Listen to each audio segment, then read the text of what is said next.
The calf arrived on a Tuesday morning in the second week of April, and Ada knew within the first hour that something was different.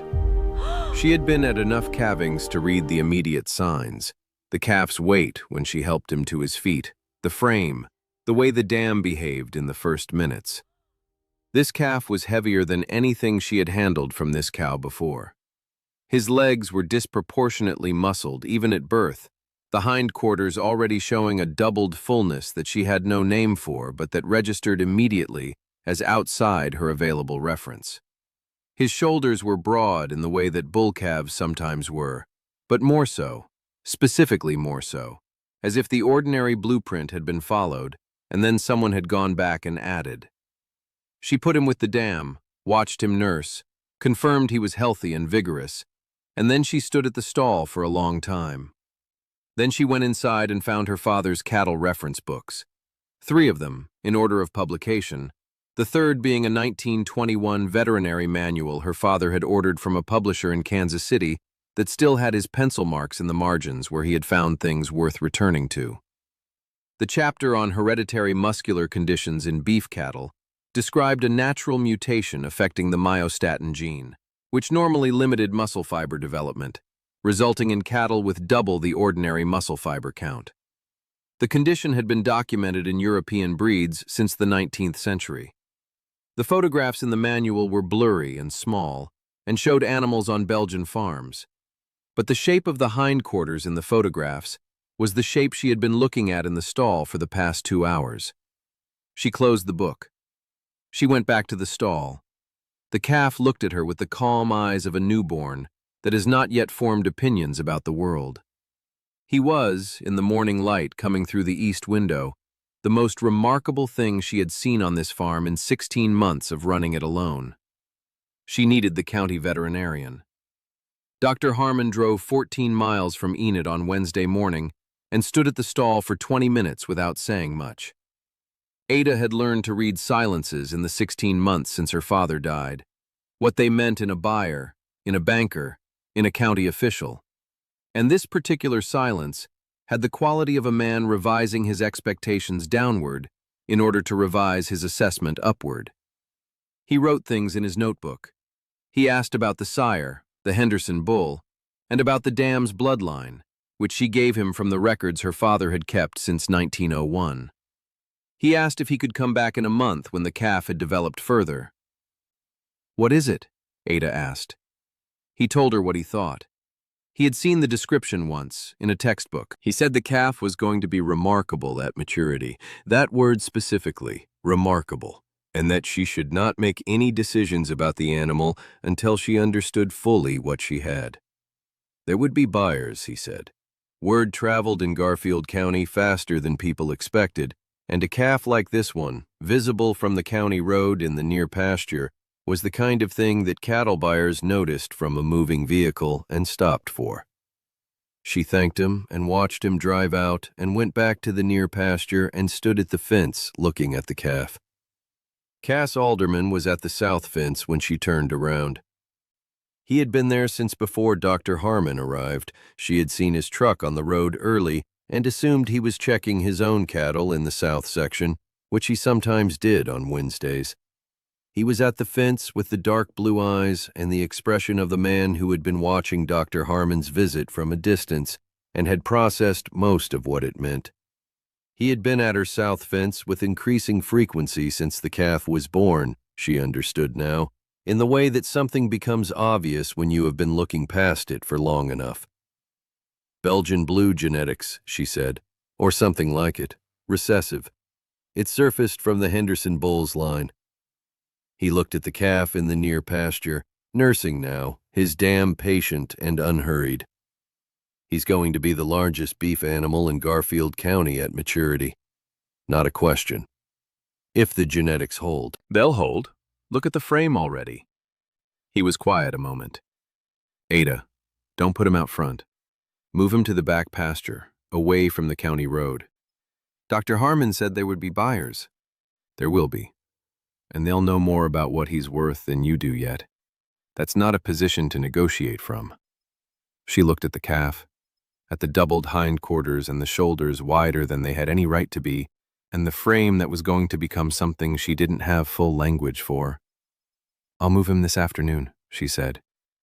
She moved the calf and his dam to the back pasture that same afternoon, out of sight of the county road. She did not think about Cass's advice at length. It was the right advice, and she followed it and went back to work. The first buyer came on Thursday. She did not know about it until the following Tuesday, when she was in the south field checking the wheat emergence and saw Cass at the south fence waving, not the two-finger county road wave, but a deliberate signal that meant, "Come here." She crossed the field and came to the fence. He told her. A man from a cattle operation in Woodward had driven down the county road on Thursday, seen the back pasture fence from the road gap near the east corner, and asked at the gate. Cass had been working his own north fence line and had come across when he saw the truck. He had told the man the farm wasn't receiving offers at this time. The man had left a card. 2 more had come, Friday and Monday. She looked at the card in her hand, a legitimate operation, she knew the name, and then at her neighbor who had turned away 3 buyers from her gate in 5 days without her knowledge. She was aware of several things simultaneously: that he had overstepped, that he had been right, and that the combination required a conversation she was not quite ready to begin with the emotion she would have brought to it on Thursday. A few days had given her the version that was true, without being reactive. "What did they offer?" she said. He told her the numbers, all 3, which he had written down in the small notebook he kept for things worth recording. She looked at the numbers.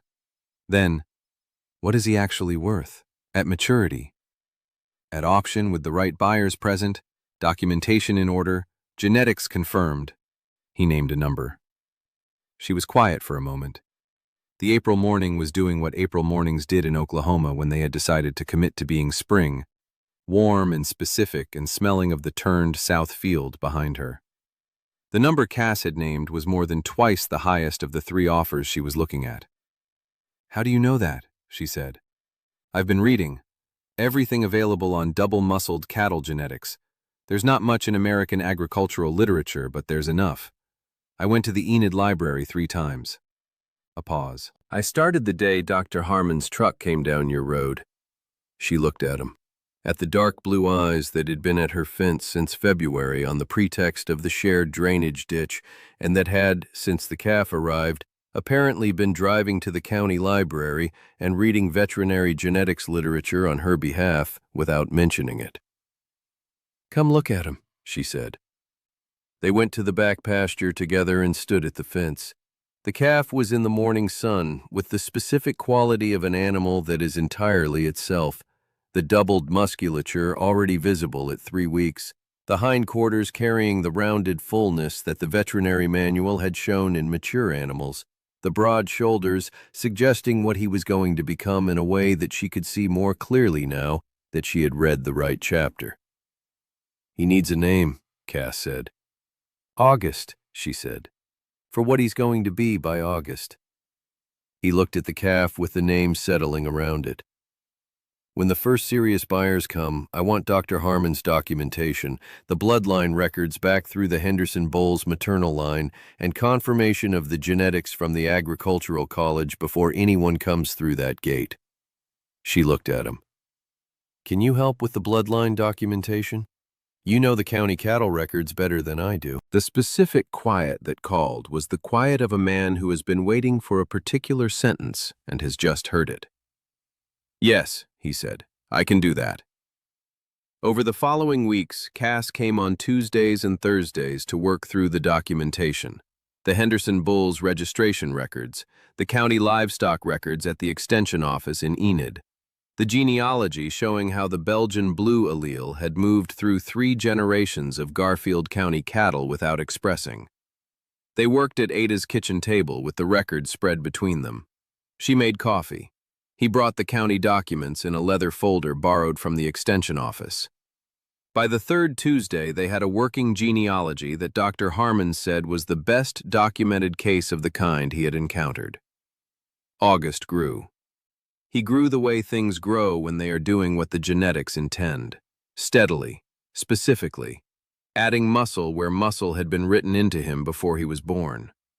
By June, he was the size that standard Hereford bull calves reached at 4 months, at 2 months of age.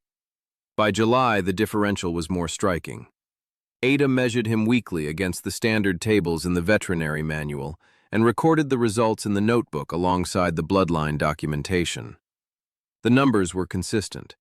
The genetics were holding, not at the moderate expression that sometimes occurred with one recessive and one standard parent, but at the full expression of a calf that had received the allele from both sides of the line. Dr. Harmon confirmed this in July, on his 3rd visit, and wrote it in the documentation with the specific, careful language of a man who understands that what he writes may be read in a courtroom or an auction house.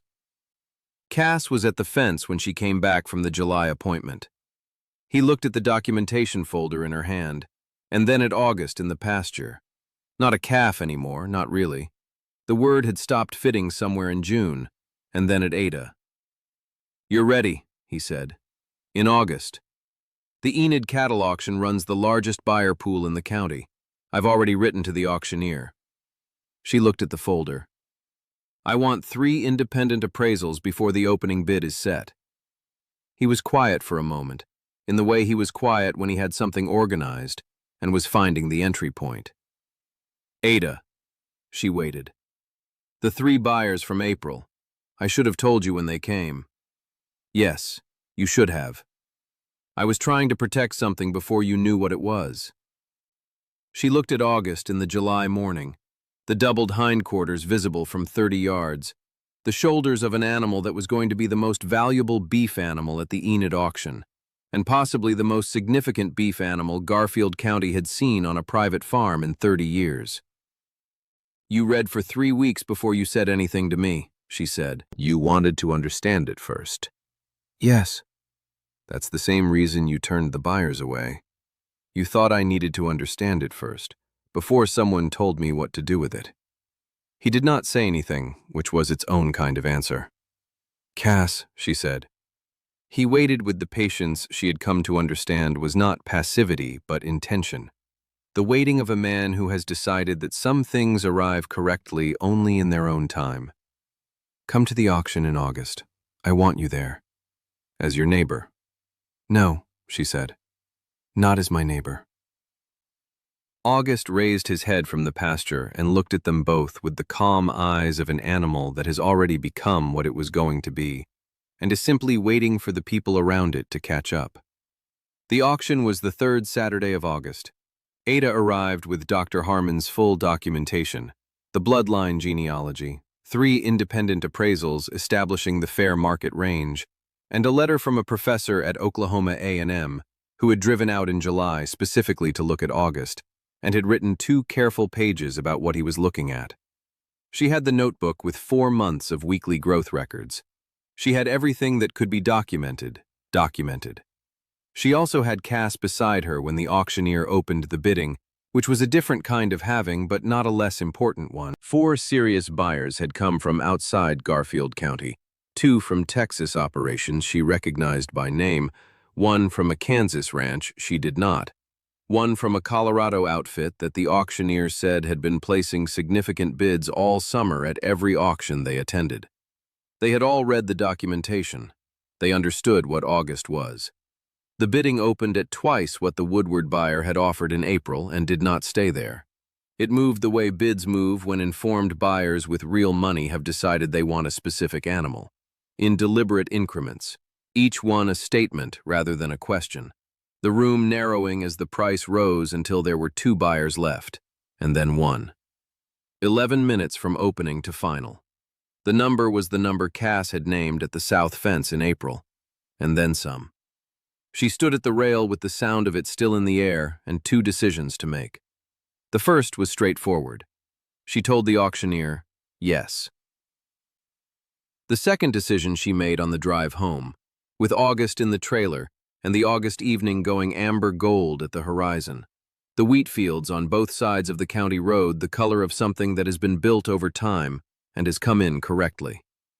At the farm, she backed the trailer to the near pasture gate, and they unloaded August together and put him in the near pasture where the buyers could no longer come for him. And they stood at the fence in the August evening while the sky went the colors it went, and August grazed with the unhurried purpose of an animal that has no opinion about auctions. "The Henderson bull's maternal line," she said. "You traced it back to 1897. Belgian Blue allele entered through a bull from Indiana. 3 generations. The recessive held through all 3 and expressed in August." "Keep him," she said. "He's worth more as a breeding bull. If I document the allele frequency in the offspring, I can establish a breeding program. 5-year project." She looked at Cass sideways. "It's going to require someone who knows the county cattle records." He looked at the pasture, at August grazing. "Ada." "Yes. You turned 3 buyers away from my gate." "I did." "You had no right." "No," he said. "I didn't." She was quiet for a moment. A nighthawk went over the pasture in the last of the light, the specific sound of an Oklahoma August evening that has decided to be itself. "It was the right thing to do," she said. He said nothing. "I couldn't have told you that in April. I needed to understand it first, which is the same reason you did it." She turned to look at him. "The bloodline documentation, Tuesdays and Thursdays, if you're available." The August evening held very still around the fence. August raised his head and looked at them both with the calm amber eyes of an animal that understood its situation completely and found it adequate. "I'm available," Cass said. She nodded once. They stood at the fence in the last of the August light, the color of the wheat before the harvest, the color of something that has come in exactly as it should after a long season of waiting. Tuesdays and Thursdays. It was a beginning. It was also, as both of them knew without saying, already more than that. She went back inside that evening and looked at the household account, and looked at the cattle records, and looked at the breeding ledger her father had kept since 1901, and she did something she had not done since November 1933. She sat at the kitchen table and did not know what to do next. The 16 months since her father died had been months of not knowing and then figuring out. The wheat rotation, the fence wire situation, the windmill that went out in July, and that she had repaired herself with the manual and 3 days of effort. There had always been a next step visible, even when the step was difficult. What she was looking at now was different. The calf was extraordinary. She had no framework for what that meant in practical terms, what it was worth, what she should do with it, whether the genetics would hold into the offspring, and what that would mean if they did. She was still at the table at 10 o'clock when she heard boots on the porch and a knock at the door that was neither the co-op man's knock nor the extension agent's. She opened it. Cass Alderman was standing on the porch with his hat in his hands and the dark blue eyes doing the expression she had seen at the fence that morning, the one that was processing something and had arrived at a position. "I've been thinking about the calf since this morning," he said. She looked at him. "So have I." "I know some things about the Henderson Bulls line," he said. "Not about this specifically, but about the bloodline. Your father and my father bought from the same Henderson operation in 27. I have records going back." She stepped back from the door. "Come in," she said. He came in and sat at the kitchen table, and they talked for 2 hours about the bloodline documentation and what the county livestock records would show and what the agricultural college in Stillwater could confirm if she sent samples. He did not tell her what to do. He told her what he knew and what questions remained open and what she would need to find out before she could answer them. It was the most useful conversation she had had since November of 1933, and she noticed this without commenting on it. When he left at midnight, the household account was still what it was, and the calf was still what he was, and she still had more questions than answers, but the questions were now organized, which was a different condition from the unorganized version she had been sitting with since morning. She went to bed and slept, which she had not expected to. The buyers coming to the gate that week, the 3 Cass had turned away while she was in the South Field, had come, she understood later, because word moved in Garfield County through the feed store and the co-op and the county road itself, through the specific informal network of people who noticed things from trucks and mentioned them at counters. By Thursday, the Woodward buyer had heard enough to drive to her gate. By Friday, a second man had come. By Monday, a third. She would not have sold to any of them, she believed, even without Cass turning them away. She had not known enough yet to know what she was selling. This was the thing he had understood that she had not. That the information asymmetry worked against her. That the buyers came knowing what they knew about the genetics, and she did not yet know what she knew. And that the gap between those two positions was where she would lose. He had closed the gap by standing at her gate, and by going to the Enid library 3 times, and by sitting at her kitchen table on a Tuesday night at 10 o'clock when she did not know what came next. When she learned about the 3 buyers, standing at the south fence on a Tuesday with the card from the Woodward operation in her hand, she stood for a long moment with the April morning around her, and the wheat field behind her, and the back pasture ahead of her where August was out of sight of the road, as she had moved him on Cass's advice on the afternoon of the day Dr. Harmon came. She could have been angry about the gate. She chose not to be, because choosing not to be angry when the anger is technically valid and substantively wrong is one of the things that costs something and is worth the cost. He had overstepped. He had been right. She filed both of these things in the notebook of things she knew and moved on to what came next, which was the documentation and the breeding program and the auction in August and the question of what she wanted the next 5 years of this farm to look like. She had a clearer picture of that than she would have had if the 3 buyers had reached her on Thursday, Friday, and Monday with their offers and their information and their certainty about what she had. She looked at the card in her hand, then at Cass. "What did they offer?" she said. The auction hall in Enid on the 3rd Saturday of August smelled of sawdust and cattle and the particular tension of a room where significant money is about to change hands. Ada had been in auction halls before. Her father had brought her since she was 12, but she had never been the person at the rail with the animal in the ring and the documentation folder in her hand and the knowledge, clear and specific, of exactly what she was selling and what it was worth. She had the appraisals and the documentation and the A&M professor's letter and 4 months of weekly growth records and something else. The specific confidence of a woman who has spent 6 weeks at a kitchen table with another person learning everything there is to know about what she has and is therefore not going to be caught off guard by a buyer who thinks he knows more than she does. When the final bid landed, she stood at the rail and received the number. It was the number Cass had named at the south fence in April, and then some. The difference between those 2 numbers, the number in April and the number in August, was what the documentation was worth and what the preparation was worth and what standing at a gate on 3 separate days and turning 3 buyers away was worth. She told the auctioneer yes.